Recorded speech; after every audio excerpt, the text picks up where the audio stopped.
You're listening to the Back Home Network, presented by Homefield Apparel.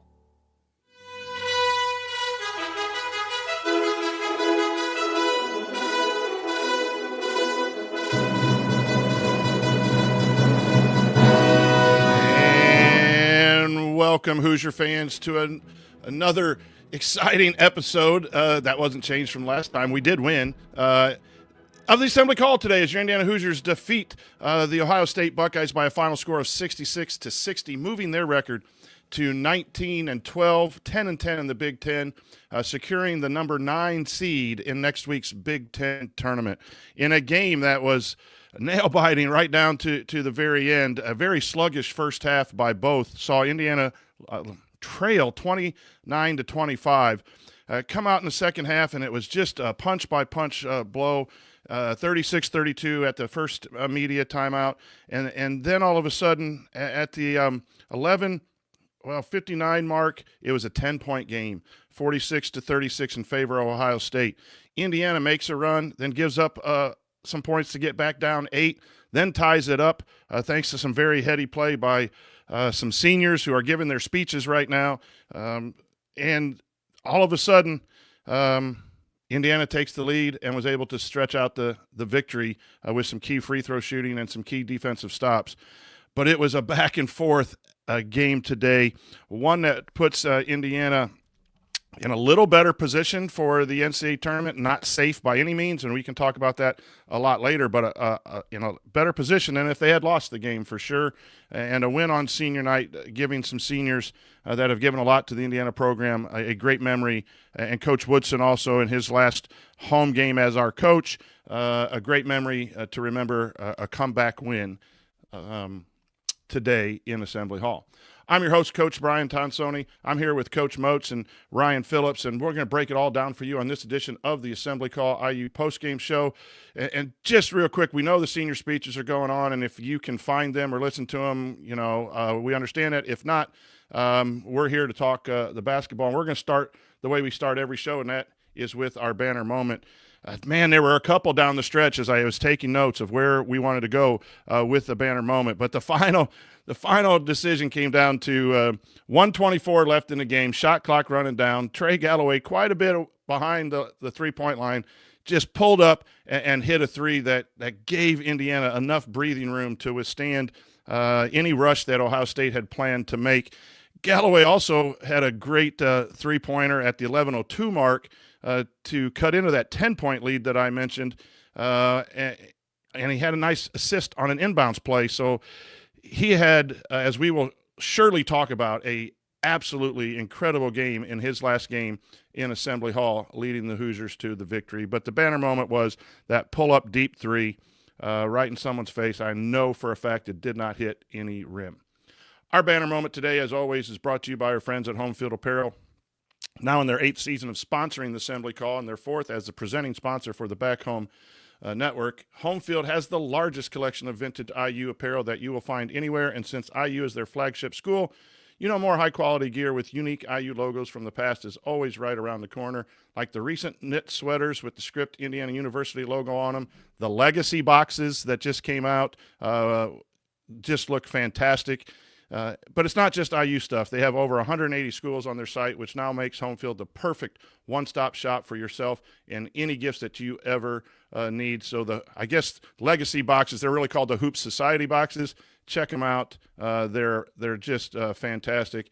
I'm trying to avoid hitting the submit button myself, as I have so much Homefield apparel stuff. But make sure that you check the social media accounts, text alerts, emails, get the app, wherever you have to get information on Homefield.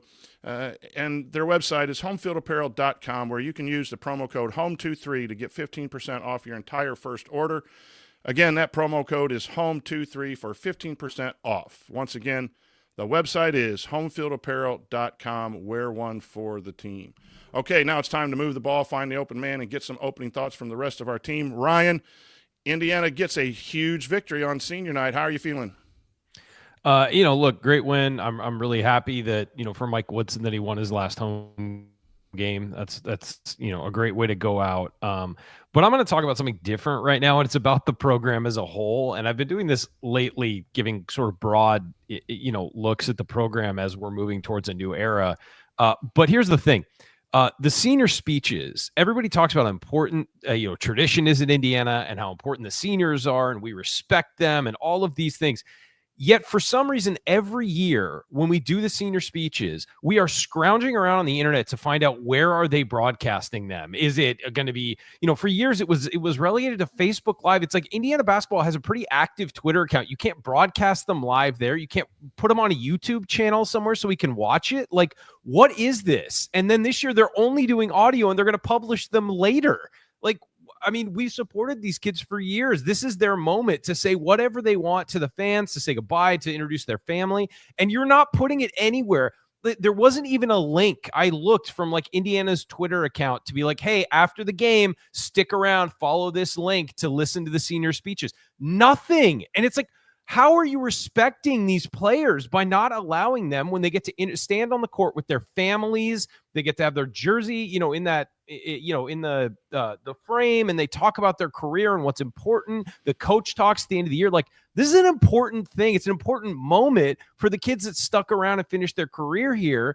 And you don't seem to care about broadcasting it. And this is not just this year. This year, it's only audio. Usually it's relegated to some random streaming service.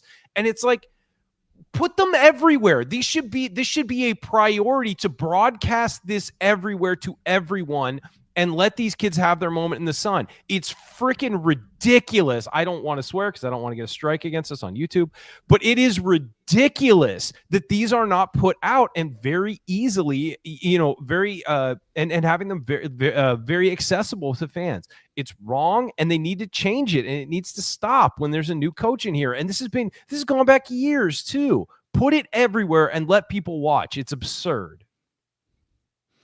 Coach Moats, Indiana won today. Your thoughts? So sometimes you run into a situation where your team just is, and 100% with what Ryan just said. I'm just going to start there. It's kind of like the 500s victory banquet speeches. Those oftentimes it's just a great tradition that you have, and a chance for us to say goodbye as a fan base. Back to the game. This game was not going to win a beauty pageant by any stretch of the imagination. No one would ever dare call this pretty basketball by any measure. But one thing that I think we've talked about since the start of the season in particular, IU being able to not just compete, but to win those types of rock fight, grinded out types of games when everything, and a lot of things just didn't go right. It wasn't turnovers, a lot of missed shots, a lot of missed opportunities when they were shooting the basketball. And they just kept kind of grinding through the game and really doing an amazing job of finding ways of maximizing possessions, particularly on the offensive glass. We're going to talk about that a bunch today as well. But the second chance points, the hustle, the scrap, and it wasn't just one or two guys doing it. You could point to most every player on the court today and say they left it on the floor. So that's critical when you're going into the Big Ten tournament, going into and presumably going into the NCAA tournament. But I think at the end, you just saw gritty performances, and I can't be more thrilled for Trey Galloway. I can't be more thrilled for Anthony Leal. I can't fault. I really like what for all these guys. Luke Goody. All of them that are out there, it was really just a good end to a regular season that was definitively up and down. So from a standpoint of just overall, just game performance, yeah, you didn't execute great. It wasn't a pretty game, but you still did the things that you needed to do to walk out with the victory and get yourself to 500 in the Big Ten and potentially get yourself a better seeding in the NCAA tournament, or at the very least, even just get yourself into the first place. Ryan, you had something to add. Yeah, I was going to say, I thought that the key to the game to me is that Indiana closed Ohio State the way they didn't close Oregon. They closed strong. They actually made Ohio State do what Indiana did at Oregon, which was kind of fall apart, take some bad shots, kind of scramble, be loose with the basketball, whereas Indiana closed it out strong and aggressively. And I thought that was a nice little turnaround there for them to go from one game doing the exact wrong thing at the end to now closing it out positively, getting it to the right players for free throws, like all of those little things, the press breaks, they did a really good job. Anthony Leal had the one turnover there, but Ohio State didn't convert it. And that was what was impressive to me about the end of the game. And I'll say about the full game, Indiana, didn't play well I would say, the first 27 minutes of the game, maybe 30, and then had a couple great runs at the end to like refocus. But the fact that they were still in it despite not playing well showed how tough they played, and they did some really good things on defense to prevent Ohio State from maybe getting being able to run away with it. But the offense was pretty bad for most of the game. I don't know if guys were just pushing too hard. There's a lot of veterans who could be their last time playing at Assembly Hall. I mean, given the nature of the world we're in, everybody on the floor could have been their last game at Assembly Hall. We don't know. And I thought some guys were pushing a little hard. And so some of the shots weren't going down. Some of the shot selection wasn't bad. Some of the offense was rushed. But in the end, they settled into that, got those couple of runs. And I thought that was the key to the game, and then being able to close it out as they didn't against the Ducks. Well, let's talk about some of those runs. I mentioned some of those in the banner moment. Things started to get away from Indiana at 43-34. Indiana takes a timeout with 13:01 to come back, and then all of a sudden there's a 3 hit. It's now 46-36. There's a 5-0 run with a nice inbounds play. Gallo to Leal, I believe, for a layup. And then Gallo gets an offensive rebound the next possession, kicks it around. It comes back to him. He hits the corner 3. That gets Indiana back into the game. Timeout, by Ohio State. Thornton comes out, hits a 3, back up to 8. So this team just kept coming back. But the key segment there was Anthony Leal with some pressure, drawing a flagrant 1, down 4. So Indiana just scored to cut a 6-point lead to 4. They get the flagrant foul, hit both free throws, then get a 2-point on another. That's a 6-point possession before Ohio State had a chance to score. That all happened, I believe, at 8:55. That was a momentum killer because that's just demoralizing for Ohio State. And Indiana was ready to capitalize on it with some big plays down the stretch, even though, until Galloway shot it at 124, there wasn't really some clarity. Bob, coming back to you, what does it take for teams to be able to keep coming back? You get down 10, get down 8, like Indiana did, and why is that so impressive? I think the first thing was when you talk about the baseline out of bounds ATO that they had, where it was Galloway to Leal, and it was just a great little curl cut right down the middle, just right down the middle of the lane, and he saw Leal open. And one thing we can say about Anthony Leal in the offense is that he's very opportunistic. He knows exactly where to be, when to be there, and to at least get a shot attempt or a shot look. Very heady ball player. He's not going to beat you off the dribble. He's not going to create his own thing, but he is going to find seams and creases in the offense to be able to score. And they found it there. And that's, two guys that have played 5 years together, actually 5+ years when you consider their time playing AAU ball together. 2 guys who basically just, connected and got that layup. I think a lot of it just comes down to and then they went down and they got basically, I think they got either a block or a steal. And that's what got him to go in the other direction, where Leal got it to Mbaka, who missed the 3, in transition, and then Galloway just hustled the rebound. It sounds almost, you got it's just staying in the game, mentally in the game.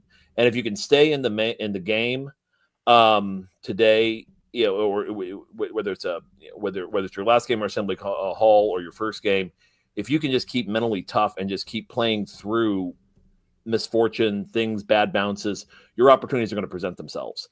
And at this moment, I think this team is coming together in some ways that we just haven't, we saw it coming together a bit in February.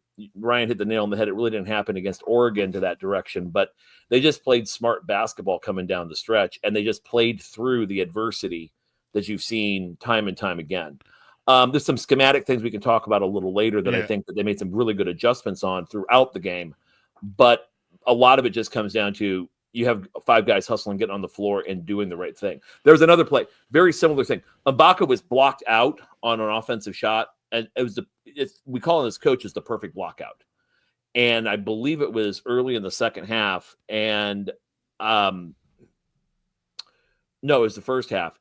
And he ends up fighting, getting his own rebound. The ball hits the floor off the rebound. Ohio State's just watching this ball hit the floor like they don't know what to do with it. And he just battles through the block out, gets it, picks it up, hits a chippy for second chance points. So it's things like that. We're just staying with the play, which they haven't done a whole lot of this year, that they did today, that resulted in a team that didn't play very well, ending up being in position, not only being in position to win, but ultimately win the basketball game.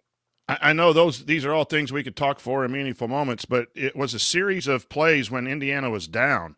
And I think that's the main part we need to talk about. I'm going to come to you, Ryan, here in just a second. 56-51, offensive rebound on a free throw. It wasn't an offensive rebound. It was just Ohio State didn't secure the defensive rebound, and Gallo hits a three. Like Gallo hit a three when they were down 10. Gallo hits a three at 124. Gallo hits how many threes did he end up hitting today? Three absolutely biggest crap threes right there, right? 3 of the team's 5 too, so it wasn't like Indiana they were splashing. Gave up an offensive rebound late that could have hurt, but Ohio State didn't execute. So this was a game about execution and shot making, and Indiana didn't do a lot of it throughout the game. They did it when it counted, and they did it at times when you get down 12 or 13, and that's that momentum that killed you. It always got to 10, then back down to 5, 8. They kept it within reach, and then they absolutely put it away. But what does that say about this team? They lose to Oregon. Their NCAA tournament hopes are thin, good but thin. To be able to not get down and find a way to battle and get a win, Ryan. I mean, it just shows that this team has the ability to do that. I mean, I don't think that should be too much of a shock that they have the ability to do it. What I think about tonight's game or today's game that showed something is that instead of, when things go bad on offense, you can fall apart everywhere, especially a team that's talented like this. When things aren't going well, guys could shrug their shoulders, and they stepped up on the defensive end, as you said, to keep it within reach. It's exhausting to do that when you don't have the momentum of doing well on offense. It's tiring running around on defense and preventing things. I think one of the keys, Coach, and we'll get into the numbers more later, but the big glaring red sign against Oregon was the amount of second chance points and the offensive rebounds that Oregon got. Well, today, Oregon only had 10 second chance points and had 8 offensive rebounds, and Indiana had 18 second chance points. So they won that battle this time. Again, flipping the script, when you lose a game, it's not about the loss necessarily. I mean, you want to win, but what do you learn from that loss? Can you get better? Can you take the lessons from that game and apply them to your next one? And they did in this one. I mean, they closed strong. They rebounded better. They, things weren't necessarily going well the whole time, but they kept fighting. So that's the encouraging thing. And now you play like you did today, as far as, clamping down on the rebounds, playing better defense. You're going to beat Oregon next week. I mean, you will on a neutral floor. You're probably going to beat them. And so if you can just carry that over, learn from wins, but also learn from losses. And that's the key. You have to constantly be improving regardless of the result of the game. You've got to continue to move forward and take steps forward. And we've seen this program for so long, 1 step forward, 2 steps back, 1 step forward, 2 steps back. Even if you lose, you can take something from that. And it looked like they did against Oregon, that loss, and brought it into this one. When things aren't going well, you clamp down on the boards, you don't turn the ball over, and you just keep plugging away. Eventually it's going to start going your way. You're too talented for it not to go your way if you play the right way. And that's what happened today. And I think late, especially in the second half, they shot, 42% in the second half after shooting horribly in the first. And again, you just keep plugging away. It's going to work out. As long as you continue to do all the other things right, the shots will start to fall. So I want to go back to your offense, your rebounding discussion there, because that was the next thing we were going to talk about before we go to the break. Indiana wins this game. I know we talked a lot about the comebacks and the battles in the second half, but if they don't offensive rebound in the first half, they're down 10 to 15 points. Like they really, I think it was 9-1. I wrote down offensive rebounds in the first half in Indiana's favor. Leal, offensive rebound at the 150 mark. Goody, offensive rebound. Galloway, offensive rebound tip early in the first half. Then we go down. Mbako, offensive rebound, 2 points. Renew, offensive rebound, 2 points. They did a great job. And that's how you win basketball games, because we're all going to focus on Galloway's shot, and it was a big shot, and it was our banner moment, and what happened at the end, which is important. But if you're down 10 or 12 at halftime, then you need a Purdue-like comeback, and those are very difficult to do. But they really hit the glass when they were struggling to shoot, as you said, early in the game. They were able to secure some offensive rebounds that kept the game close for the most part. It was down 6 at one point. It just down 7 at another point. And it's a killer when you get those offensive rebounds, because the other team's playing such good defense. And the guard rebounding, Tyler Asher says it here, Goody rebounding was amazing. He actually pushed one Indiana guy out of the way to go get a rebound. And I don't know if he scored or he got fouled and hit some free throws. So I'll go to Bob and then end with Ryan, and we'll move on to our next segment. But offensive rebounding in the first half is one of those things that you got to do a lot of things to win games. And sometimes when you're struggling to score, you got to do some little things to keep it close so you can make that push. And Indiana made 3 or 4 pushes and finally got over. I'm not going to say it, but won the game. But if they didn't offensive rebound, I think that was a huge part of tonight's game. Coach, your thoughts on that? Oh, undoubtedly. And I think a couple of things that they were doing, and I'm just going to add a couple other things to this as to why I think offensive rebounding kind of happened the way that it did, especially when they had Galloway in the game, and even Galloway is kind of a single driver. He was doing some interesting stuff with his ball screens that I've not seen him do a lot of, where he was basically staking the ball screen, which basically means what you're doing is the ball screen comes up and you're coming off of it, and instead of just going straight downhill, you kind of take it at a bit of an angle, almost a 45 degree angle coming in, staking through the lane, and it creates more space to work from, which is actually moving the defense. One of the keys on offensive rebounding is you can't have a fixed defense in fixed positions where all they got to do is just go find a body and block out. If they're going to basically respond to something like a snake, and then also that level 2 action, which is basically your screener going downhill, that big man, that rim protection is in a help dilemma, trying to decide how to shut it off, which is basically shutting off try to shut off Galloway's floater? Do I stay back just enough to be able to maybe take off the, stop the lob pass going to the level 2 guy? So this is one of those things that today you saw a program that was actually doing some things schematically to kind of help them just maximize opportunities, which so many times throughout the course of this, these last couple of years, X amount of years, go back 8 years, we haven't really seen them do a whole lot of. That really was was kind of a help to them as well. I also think it's also critical. They also, again, they locked down the defensive boards.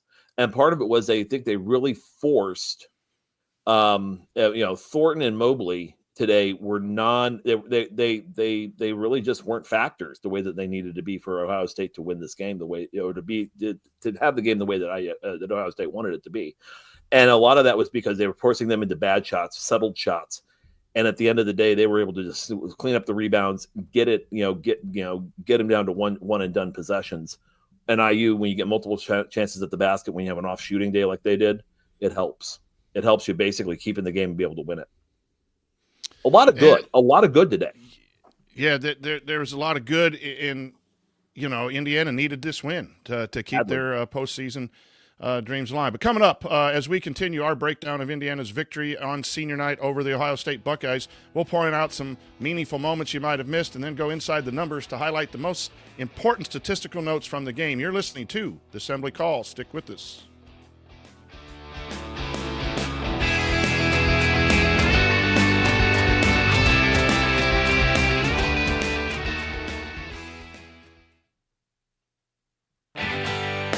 Hey guys, it's Gene Steratore, CBS officiating analyst and retired Big Ten basketball official. I have never listened to the Assembly Call, and to be honest, I don't intend to. But if you listen, make sure you ignore anything Ryan says about officiating. He's really good from the seat of his pants, but I wouldn't trust him on the court with a whistle around his neck. Time has proven him wrong on virtually everything. Take care. We'll talk soon. You're listening to the Assembly Call IU Postgame Show. I'm the coach, Brian Tonsoni, with Coach Moats and Ryan Phillips. We're breaking down Indiana's victory over the Ohio State Buckeyes today. And I was listening to Gene earlier today on a game, and I was wondering if he was going to say hello to you, Ryan, but he didn't. So I don't think he's ever going to talk to you soon. He claims we're going to talk soon, but he just keeps leaving me hanging. He leaves you. So, but anyway, it's time now for our meaningful moment you might have missed. Meaningful moments that you might have missed. This segment is brought to you by our friends at Hoosier Ticket Project, where they help individuals and families experience Indiana University athletic events in person for the first time through the generosity of alumni and fans. To learn more about how you can donate money or extra tickets to help create meaningful moments for other IU fans, visit HoosierTicketProject.org. That's HoosierTicketProject.org. Fellas, it's just one of those games where there were so many moments once Indiana got down 8, once they got down 10, once they got down 8. But I think the end of the first half was very, very huge. Down 29-21, they score 4 points at the end, which was important itself to get it to 29-25. But on the last possession, they fouled a couple times because they had fouls to give. 0.1 seconds. I think, was it Thornton? No, Mobley gets the ball and Ballo's on him. And Ballo did a nice job not fouling and kind of forcing him. But the meaningful moment for me was Luke Goody understanding that there wasn't time for a pass, running out and running at the shooter. So now there were 2 guys on him, and the shooter kind of had to lean through both of them and just heave up a desperation shot instead of getting his feet set. And that recognition of I'm leaving my man or leaving my responsibility to go out and make a shot tough, that shot goes in. Again, now you're down 32-25 and the momentum going into half. That's just smart basketball, understanding time and score. I see it all the time in college games, fellas, where it's a late game or a late shot clock and you back up because you're afraid of the drive. Well, there's not enough time for it, right? But I caught that, and I thought that was just really smart. And in a game that was tight, you need those moments as well as the offensive rebounds we talked about in the last segment. But Luke Goody there was just absolutely incredible. And then the second moment, and then we'll move on to you guys, is, Leal just puts himself in position. Like, he very easily could have gotten a cylinder call. And I don't know if the cylinder call is when someone has the ball, but, he was up in that guy's face really tight. And it could have been called a defense, but he always does that. He does that coming off screens where he doesn't flop, but he makes sure that he runs in really hard. And those are little things that players can do to draw fouls, to get key moments, to change the dynamic of a game. And then it's up to the Ohio State person not to react by throwing a wild elbow at the face. But he is that, we talked about it the last time I was on, he is that annoying guy that no one likes to play with, but you love having him on your team.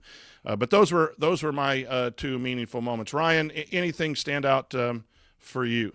Well, I think that both of the ones you highlighted are great calls, and honestly, the strategy for the fouling at the end of the first half was big, and you take away any chance for them to get momentum going into the half or more momentum going into the half, and slowing it down, bringing it to a crawl, making them slog through. I think that was the thing that stood out to me especially. And then, Anthony Leal doing what he does is always a meaningful moment. I think just like, not only getting that flagrant, but then he stepped up and hit both the free throws, and he has not been their chosen free throw shooter for much of the year. So he hit those, and just how pumped up he was to hit those. He gave a fist bump when that second one rattled in. I think that those kinds of things wind up being the most important in a game like this, where momentum and those little moments matter so much. Neither team's playing particularly well. They're grinding it out. Those little moments stand out. Trey Galloway's 3, obviously not a meaningful moment anybody missed, but that winds up being the moment. And those moments have so much more power when it's a tight game and when both teams are kind of off their game. Coach, what stood out for you? Omar Ballo handling ball handlers off of ball screens today was impressive. I felt like Ballo today really demonstrated his jumps as a defender. And at one point, it was like 17-41 in the second half. early in the second half. I think it was Thornton. He basically forces Thornton off of a straight line drive into a circular drive that pins him baseline underneath the basket. And Goody then was able to step over and knock the ball off his knee. There was just plays like that where Ballo is able to do those things. And really be able to keep a guard in front of him enough to force difficult shots, to force difficult plays was critical. I think that, that's going to be key for them coming down the stretch for how many games they have left, whether it's 2 or it's 5 or however many. It doesn't, it's good having one of your centers, both of your centers being able to at least guard guys in space. Another one, and this was actually something that was very subtle, but I kind of noticed it going, between in that sort of 12 to 8 minute segment. They had Miles Rice in the game, and I think they had Leal on Thornton most of the game, and was just, again, he's, as Coach was saying, he's a pest. That pesky player. We call those kids mosquitoes sometimes on our team because they just kind of annoy people to madness. But they moved Rice over to him, which actually was able to extend the ball pressure. And they picked him up basically half court and just stayed on him, in that area. And then at one point, I think at the 9:45 mark, Rice then picked up, they let Mobley bring the ball up. Rice then takes Mobley, Leal's back on Thornton, and he just played just off enough for Thornton to hit a 3. But then they switched it back. So clearly, again, we've seen this team in the past, meaningful moments that we've seen in the past that have actually gone out of control, where they make a mistake, a mental mistake like that, where or an assignment gets blown, and all of a sudden they find themselves digging in a massive hole, but they're able to fix the mistake quickly and move on from it. I mean, you're never going to play a perfect game in 40 minutes. And in this game, like 62 possessions, you're going to screw some things up. Anyway, they had a screw up there. They were able to recover from it nicely. So again, some really cool things that, it's just some cool growth that we've seen out of this team over the course of the season. Is if you're going to have, when you're going to want to be hitting on all cylinders going in where they're going, starting middle of this week. Just a couple others. Leo continues to get steals at key moments. He got one at 15:30 the second half. Just doing a lot of things. But Trey Galloway goes over 1,000 points for his career, which on senior night when he hits a big shot, I don't know what basket put him over, but I heard that on the broadcast. I haven't verified that, but I'm pretty sure that's true. Congratulations, not only on your thousands, but on the win on senior night and then the dominating performance. Trey, that was just good stuff. But now let's go inside the numbers, brought to you by Jackson Hewitt Tax Services. If you live in Bloomington or the surrounding areas and you want your taxes done right, contact our friend and Chat Mob Hall of Famer Megan Mahaffey and her team in Bloomington, Bedford, and Martinsville by calling 812-339-3334 or by visiting jacksonhewitt.com. I'm coming back to you, Coach. What stats stand out to you that helped Indiana get this victory? I think you're muted there, Coach. Usually I'm the one doing that, Bob. Yeah. Plus 13 free throws. They were plus 13 producing points at the line. And on a day where your field goal shooting is absolutely in the toilet, when you're able to make, again, it goes back to maximizing opportunities. And I'm not sure. I've never thought about this question until today. If you get fouled on an offensive rebound, do they count that as second chance points if you go to the line? No. Well, wait. No, it depends if you secure the rebound and then they foul after. I think it does count.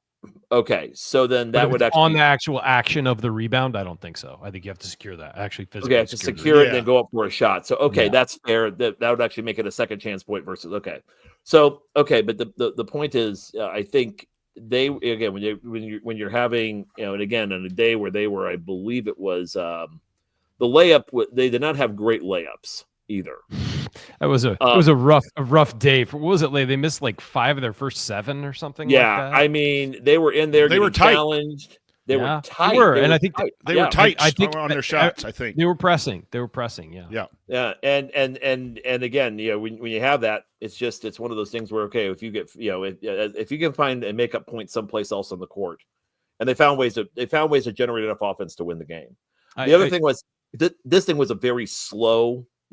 I mean, just old school Big Ten game. Oh man, I mean, I felt like I felt like Jacob Jackson and Brian Cardinal should have been out there just beating the crap out of each other, just for old time's sake. It felt like that type of game. Yeah, one thing to put a bow on the layups thing. It finished 8 of 15. Interesting, not a single dunk in the game for Indiana. 3 for Ohio State, not a single dunk for Indiana. With Ballo, you would think, just get loose inside one time, but nope, did not. Dang. Ryan, what numbers stand out for you? They out-rebounded them 40-31. And again, that was an issue. It's been an issue this year at times. And I know Ohio State's a smaller team, but they really did not let themselves get beat there. And the second half, to shoot 41% from the field when you're shooting 35 for the whole game means you really kicked it up in the second half over the first half. And then the last thing was an even turnover battle, 10-9. Indiana had 9. And on the other end of that, 11 assists, not what you'd want, but they just weren't making enough field goals. I mean, they only made 19 field goals for the game. So he assisted on 11 of them. Okay, that's not bad. But yeah, I think that noted there's not too many opportunities. Yeah, you noted it, Coach, that Trey Galloway went over 1,000 points. He added, 6 more assists to his tally as he works his way up the leaderboard there for Indiana, and he's solidified himself again as the most games played in an Indiana uniform. So just some big stuff for Trey, stacking it late this year.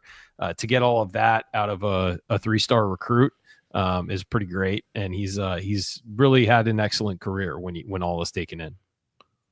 I thought Indiana ends up scoring 1.082 points per possession, and it was right around 8 or 8.5 in the first half. They just really struggled. It was 0.893, so they were a little more efficient in the second half with their offense and scoring over 40 points there to pull out the win. Again, not a great shooting night for the Hoosiers, but I think to me, we said it already in the meaningful moments. 8 rebounds from Leal, 7 defensively, 1 offensively, 8 rebounds for Luke Goody. Those types of things help when you're playing mostly now one big at a time. There were a couple times when the bigs played together, but for the majority of the games now, Coach Woodson has decided to go with the 4, not perimeter players, but 4 smaller players and 1 big. You need to have rebounding. Mbako gets 5 rebounds. So that and then I'm sure we're going to talk about Trey Galloway, Luke Goody, and Anthony Leal the rest of the show. But I think Trey Galloway, 3 of 7. We mentioned the importance of his 3, and his floater game again kept Indiana alive in the first half. Just an outstanding effort there for him. Coach, I want to note something. Really sure, quickly. Go ahead. I flipped that. Indiana had 3 dunks. Ohio State had none. So I apologize. Was the other way around. So somebody corrected me, and you were right. I was reading the stat sheet wrong. Well, come on, Ryan. I mean, look, man, it's senior day for me too. I'm just off. I expended so much energy. You're the youngest. This one. You're the youngest guy on this show. Yeah. You gotta carry the weight. Anything else you guys want to talk about? Any other storylines that we're missing here before we go into segment 3 in our game balls?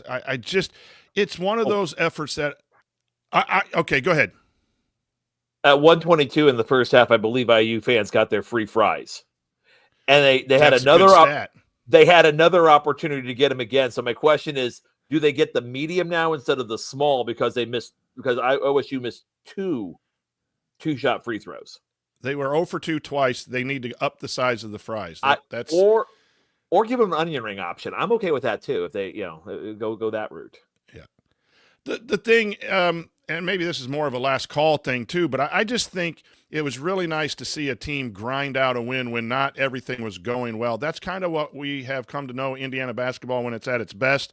And this team, last couple of years in the program, and all the changes that are coming up, we're not going to relitigate that. But this just seems, again, at the end of the year, the team is playing a little bit better, and we hope that with the results in the Big Ten tournament, they get a chance to keep playing in March. Time will tell.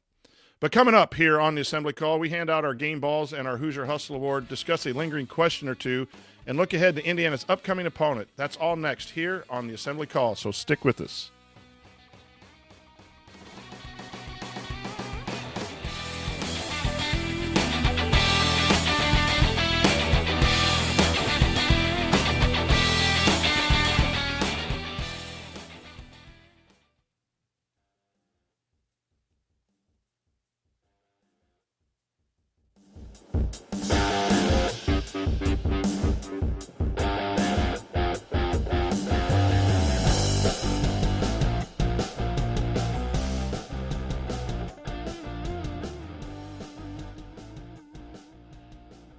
You're listening to the Assembly Call IU Postgame Show. I'm the coach, Brian Tonsoni, with another coach, Bob Moats, and with someone who thinks he's a shooting coach, Ryan Phillips. And we're breaking down Indiana's win over Ohio State. And, fellas, it's now time for our game balls presented by our friends Allie and James at Bloom Environmental. They want to help you protect your home's air quality, and the best way to do that is to stop water at its source. Voted the best of B-Town in basement services for 4 years running. Their basement waterproofing and crawl space encapsulation is the best defense your home can have against mold growth and structural damage. Mention Assembly Call and get 10% off your system. Call today for a free estimate.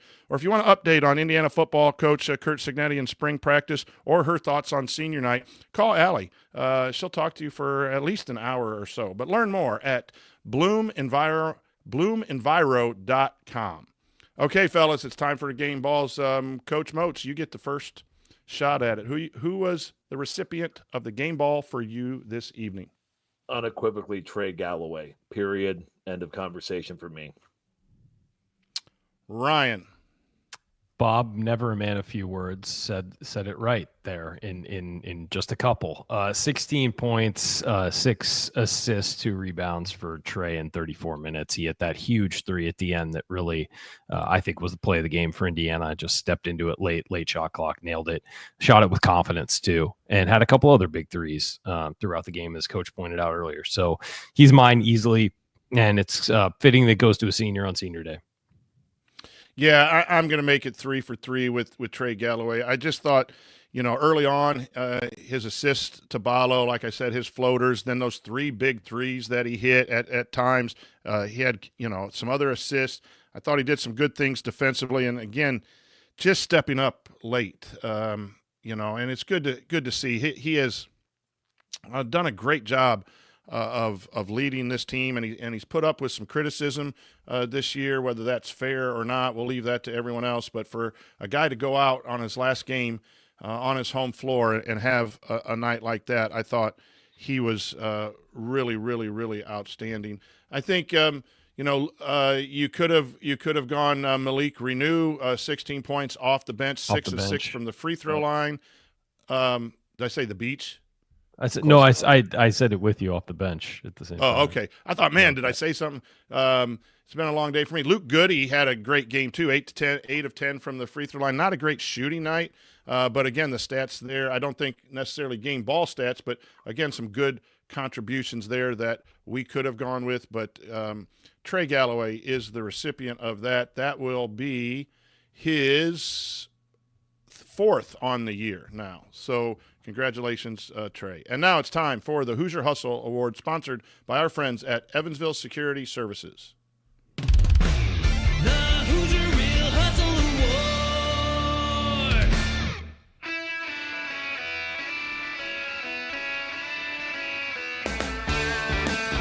Hi, this is Anthony Leal, reminding you to check out our friends at Evansville Security Services.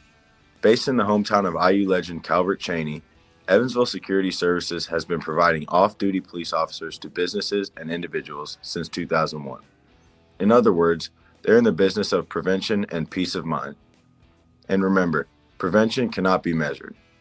To learn more about how Evansville Security Services can help you preserve your peace of mind by preventing bad outcomes, visit evansvillesecurityservices.com.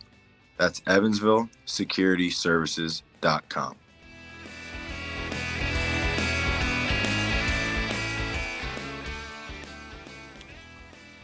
Okay, I'm going to lay out a couple of choices. I think Anthony Leal for doing Anthony Leal things, and I think Luke Goody for doing a lot of non-shooting stat things today. Trey Galloway could be up for it as well. But I'm going to lay out those two for you guys to pick, and if you don't like those two, go ahead and pick someone else. But we'll start with you, Ryan. Who gets your Hoosier Hustle Award? It's Anthony Leal's award until further notice, man. He played 35 minutes, led the team today. 8 rebounds, smallest guy on the floor, getting 8 rebounds.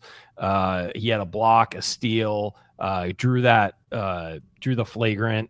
I hit the free throws. Like I just what he's doing right now is incredible. And for a guy who should have played way before he did. I mean, he sat last year. He sit the first 20 games, didn't play, and then came on at the end and was like a big force on the team. And He's earned everything he's gotten at Indiana. He has been handed nothing, and I genuinely feel so great for the kid. It was fantastic to see that today, and I'm really happy. Bob. Anthony Leal. He was KenPom has it being used at 6% of possessions, playing 35 minutes, but he 8 rebounds, 1 assist, 2 blocks, led the team in blocks today, had a steal, and key moments throughout the game where when IU was on the ropes, he's the guy that basically counter jabbed, stuck and moved, and got him back where they needed to get. And he just, as Ryan said, it's his until someone takes it from him. And I think at this point, I think it's almost like you can name the dang award after the kid. And we might have to, because I'm going to go 3 for 3 on this one as well. Anthony, I do think Luke Goody did a lot of things to keep Indiana in the game, specifically his offensive rebound. But this was Anthony Leal. He disrupts Thornton, and Thornton turns the ball over. He kind of takes a charge. It didn't get called, but the ball dribbles off Thornton's foot. I mean, we can go back and if you make a documentary of all his plays just in this game, it's a 30, 40-minute, film session that you want to show your players at any level of how to impact the game. It is a great thing. And congratulations for all 10 now. He's got 10, which far outpaces anyone else for our Hoosier Hustle Award, of being ready when your number's called. And in an era right now where you don't like something, you're going to transfer out, and the negativity that is there, he has done so much on the court and he has done so much off the court. He really represents what I believe is a true Indiana Hoosier basketball player. It's been fun seeing him get his run. And it's fun, really, because he thought he was like an offensive player, but he really became a defensive specialist, and all the TV announcers are talking about his positioning, and he's really not the most athletic of a guy. It's all heart. That's the thing I think Indiana fans love about Anthony Leal is it's just heart, and he wants to play the game, and he wants to play it the right way. And now he's seeing production because of his patience and his ability to prepare in the right way for him. So, again, that's his 10th Hoosier Hustle Award on the season. You're listening to the Assembly Call IU postgame show.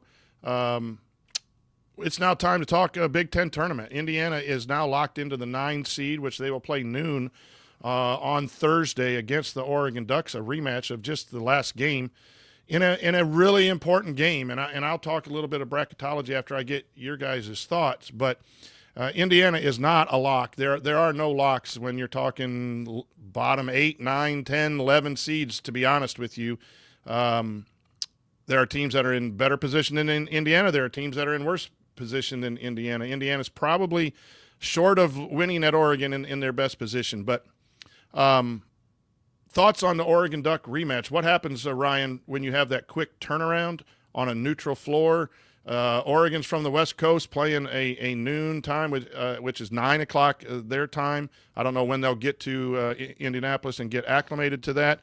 But in general, a couple of those concepts are in play here where it came down to the wire last week, our last game. How do you see that playing out? I think they win it. I do. I think they learned some lessons from that game. I don't think that it's a sure thing. But I think that, you have to feel good going into that game, given that you just beat Ohio State. You didn't play your best game. You went to Oregon and had them down with like a minute 30 left. You were up and then just didn't close it. These are neutral court games, but it should be a home game in Indy. And you got to think that Indiana has the upper hand here. I mean, obviously it's never guaranteed. You never know how teams are going to come out in tournament play. It's a coin flip. But I think this is one Indiana can and should win. Bob, your thoughts on... Additionally, one thing to add, Coach, if they beat Oregon, do you think that solidifies them as a tournament team? I mean, I know nothing's for sure, but... Let me get Bob's talk on that. I'm just looking something up on... They rival the 22 team that got a 12 seed and played at Dayton. I think they're in a very, very similar position this year, and I'll explain my thought process in that year I thought they played their way out of Dayton. But let me get Bob's thoughts on the Oregon matchup, and then I'll do a little bracketology. Go ahead, Bob.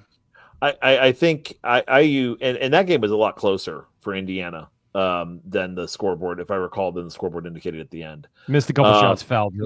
Yeah, exactly. And so you're down to that thing where you're within probably 2 possessions of that thing being flipped, and you do. I agree. It's a home court advantage in Indianapolis for IU. I'm not going to say the usual thing about IU in the Big Ten tournament because I don't believe in those types of streaks, or that type of witchcraft or whatever you want to call it. But I do think IU matches up well against them. I think they're able to again, it just comes down to hitting shots, and I do think there's going to be something to that jet lag going the other direction. That basically Oregon's going to be playing actually call it 4 hours earlier than they're used to playing, and I believe is that game the first game of the day, guys? I think so. Yeah, noon, first game on Thursday. So that noon game for them, it's going to be like an 8 a.m. game for them. And I know that may not matter to people, or some people could argue this point, but I do believe that if you have that additional, we've been awake longer than you have, if you're acclimated to that schedule better, I do think that is a slight advantage to your team coming into it. But again, you just got to go in there and execute, and you got to do it in a place that that should be pretty heavily IU should be heavily IU favored in that environment.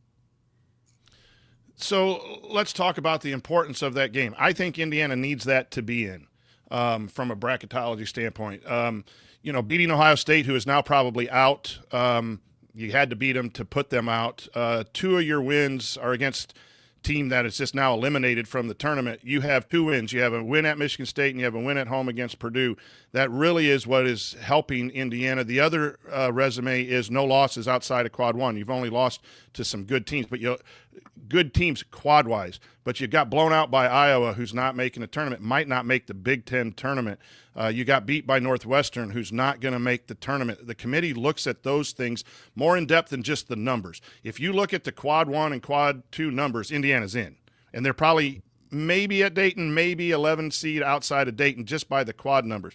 But the quad 2, they have 5 quad 2s. 4 of them are in quad 2B, which are the lower levels and non-tournament teams. So Indiana has 2 wins. If Ohio State's knocked out, they only have 2 wins against the field. Arkansas has 7, and Arkansas is right above them. Oklahoma has 6, could be 7. Texas has 6 wins against tournament teams. So, just looking at the quad numbers, Indiana should be in. I think the resume stuff, they are so right on the bubble. It rivals 2022 when they played Wyoming in they were a 8 or 9 seed. They came back late against Michigan, won the first game Thursday, played the first game again Friday, upset the number 1 team, and I thought for sure they were up to a 10. Illinois. They were up to a 10 seed. I remember, I think it was Zach Osterman said, "Does this put them out of Dayton?" I said, "Yes." But we all put way too much emphasis in the conference tournament. They're going to be voted in. Yeah. Thursday's game probably matters more than Friday's game. But what happened back in 2022 is the win on Thursday got them voted in. They weren't even in, and I thought they were. And so right now everyone thinks they're in, and their resume on the bubble is, Xavier 1-9. Everyone thinks everyone's better than Xavier, but they have 5 2A wins where Indiana doesn't have any. So when you really get down to the minutia of what these resumes say, Indiana's kind of got a shaky resume. Beating Penn State, beating Washington, and beating Ohio State isn't really moving the needle other than you didn't lose them, right? Yeah, I mean, a couple of those wins were non-losses, essentially, not really wins. Yeah, so we have them in the first 4 after today's game, right behind Arkansas, right behind San Diego State. So if you want to root against some teams early in the tournaments next year, root against those teams. Baylor could fall back. They play Houston, but you lose to Houston, it's not really a blemish. It's not going to hurt you. It's not going to hurt you. So I'm trying to I go to a spreadsheet here and let me ask West Virginia's ahead. So you got to root for. Well, let me ask. Let me say one thing. Go Root for it. Drake tomorrow if you're an Yeah. IU fan, certainly. Correct. Because And that's the other piece yeah. that's the other piece I was going to share. If you're like Indiana's 4 teams from being out on our list, but if there are 4 bid stealers, if Memphis gets beat, Memphis is going to be in. That's 1 less team. Now we're 3rd from out. If Drake gets beat, Drake is likely in. Now that we're 2 teams from out. If VCU gets beat, likely to possibly, UC San Diego. There are 4 conferences that could steal bids. So if we're the 4th team away from and everything bad, and that doesn't count a North Carolina State happening last year, and Oregon, Colorado State winning the Mountain West, they're out. Boise State is out. If those 2 go on and win the Mountain West, that may take a 5th team that is currently in. So even if we were to say Indiana's not in Dayton right now, a lot of things could happen. This is why I say I think Indiana's in, and I think they'll be in Dayton. My prediction will be they'll be in Dayton in an 11 seed game, because there's always going to be 1 or 2 bid thieves, which is going to move. If Indiana's 6th team, that's going to move them back down to Dayton. Bob, you had a question. My big question. So when we look at like conference breakdowns, where you guys have it at Delphi right now, how many Big Ten teams do you have currently in the tournament? Bob, I'd have to go count, because that's really not a criteria, right? So we don't have to put 8 or 9 teams in. So every team is like an individual contractor. So okay. I'd have to go. I could go count real quick, but I think it's 9. And 10 if Ohio State's in for the winner of Oklahoma, Texas is going to be in. If Texas wins, Ohio State falls out. If Oklahoma wins, we may keep Ohio State in the last. And I don't know. So I think we have 9. I don't know what happens in that back room. So, okay, Big Ten has 9. I'm assuming the SEC is probably close to having a similar number. 12. They'll have 12, 13, or 14. ACC looks like 3 or something, right, Coach? Yes, ACC will likely have 3. 3. So we're kind of looking at this I'm kind of looking at this. This is the first time we've done these brackets with the 2 Power 2 conferences of the SEC and the Big Ten. Correct. The Big 12 is going to have a few as well. Mountain West is going to take a hit from last year. I'm only looking at it from a standpoint of, I don't know if I'm sitting in that committee and you're looking at what bumps somebody over the edge, but it's like, would you take a Drake if they lose their conference tournament over, let's say, an Indiana in that type of situation? And I don't know if that matters or not. I mean, I'm asking kind of just out of pure ignorance from a pure fan's perspective. If you're sitting in that. It's stacked against the mid-majors by rule, because it's quad wins, and Indiana has 4. Indiana's won 25% of its best games. That's not something to relax about. I know there's people in the chat saying we're in. You've won 25% of your best games. And now you haven't lost any bad ones, but you've only won 25% of your. So you're looking at Texas, if they win tonight, is 6-9 in quad 1. When Indiana's 4-12, that is going to be discussed. Or Oklahoma wins, they get a 6th quad 1 win. That's going to keep Indiana's probably better than Drake right now, because Drake only has 2 and then 3 quad 2s, but the overall record does matter. And if you lose if you lose that first game, I think Indiana's out. If they win, I think I think they got to do what they did in 2022 to get to Dayton, and that's win at least 1, maybe even 2. I don't buy Jerry Palm and everyone saying Indiana's in, because crazy stuff can happen in March. Okay, that's fair. I think a lot of it for me is just kind of looking at this from just looking at you have what, 32 at-large bids or so? 37 at-large bids. Yeah, because you have the playing game to consider as well. So it's just how that kind of stacks out and breaks down is like, you're kind of sitting on the back end of that, which is not a comfortable place to be. And I think it's very honest and fair to kind of look at it this way and be like, yeah, when you put it. Actually, Coach, when you put it with 25% of your top games you had a win in, that makes that kind of brings things into focus a little more for me personally, because then what helps everyone is Xavier's 1-9. They've won 10% of their top games, and North Carolina's 1-10 and losing by 9 to Duke, so they'll go to 1-11.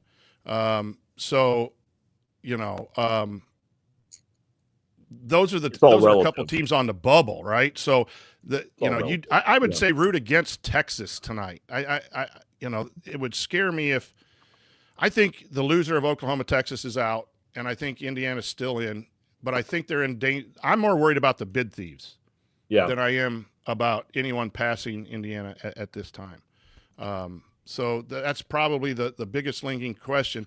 I do not want to be Indiana sitting on Selection Sunday, losing 2 in a row to Oregon, and sitting at 19 and 13, and then they would be 4 and 13 in quad one.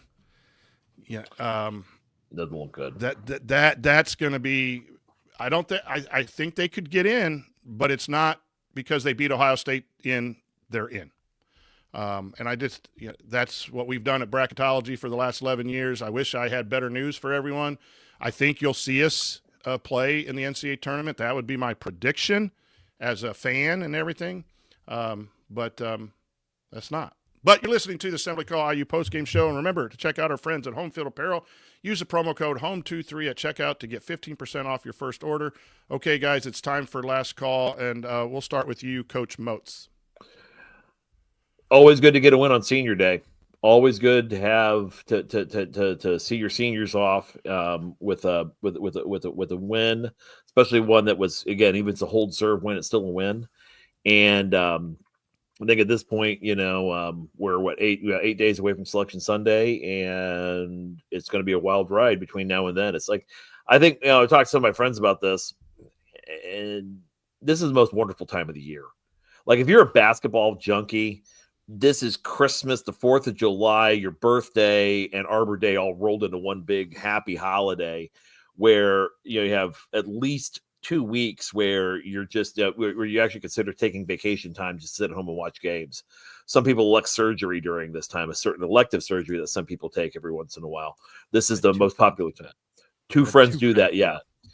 So if you're going to get your frozen peas, get it now at the grocery store, because this is a big weekend or a big week coming up. So I just think it's exciting for us, just to, be in there. And also you have a team, our team is playing well. I mean, they're playing well, or at least winning.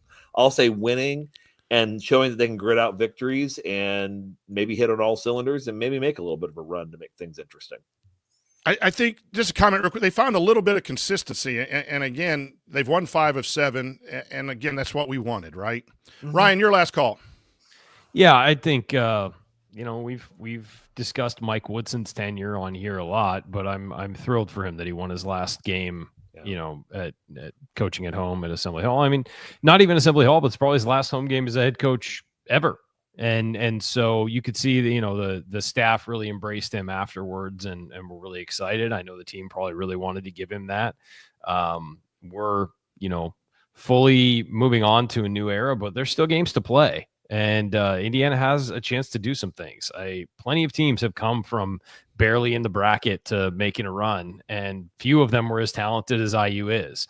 If these guys can just figure it out and continue to grow, they can make a run, and they can make a run at the Big Ten tournament. If they beat Oregon, they play Michigan State. I believe that's who they're set up to play. I don't know Correct. Is that fully decided? Are they locked into the one? Yeah, they've already clinched the Big Ten number 1 seed. And I wasn't sure if they clinched it yet or if it could still be a tie thing. They've already beaten Michigan State. They can beat Michigan State, and there's a chance here for this team to do some things still. And I know we're moving on, and I know there's a coaching search going on all of that. But this team here right now, with those 3 seniors from Indiana, with Gallo and Leal and Goody, they can do something. And we should be, still focused on this team while there's all the other noise going on. This team can make a run and can do some things. And I think Coach is right. I don't think they put themselves in the tournament today, but they showed that they belong. And I think that they go out and handle business in the Big Ten tournament. They'll be in it, and they'll be a team that few teams want to play because they're tough to match up against. If they're hitting their shots, they're really tough to beat. And they're scrappy, and they've been scrappy all season, even when it didn't work out for them. They've played hard and been scrappy all season. So hopefully, this is just a step. It's not the end. And I appreciate Mike Woodson's contributions to the university and to the basketball program. So it was nice to see him go out with a win today.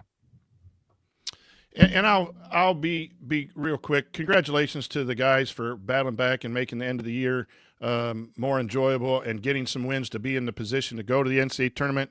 Congratulations to the seniors for what you do to play basketball at Indiana, and thanks to Coach Woodson. It's always nice to go out on your home court a winner. So we'll have a game next Thursday, and we'll know a lot more about where everything is on that Thursday as far as where Indiana is headed in the postseason. But that's going to do it for our postgame show.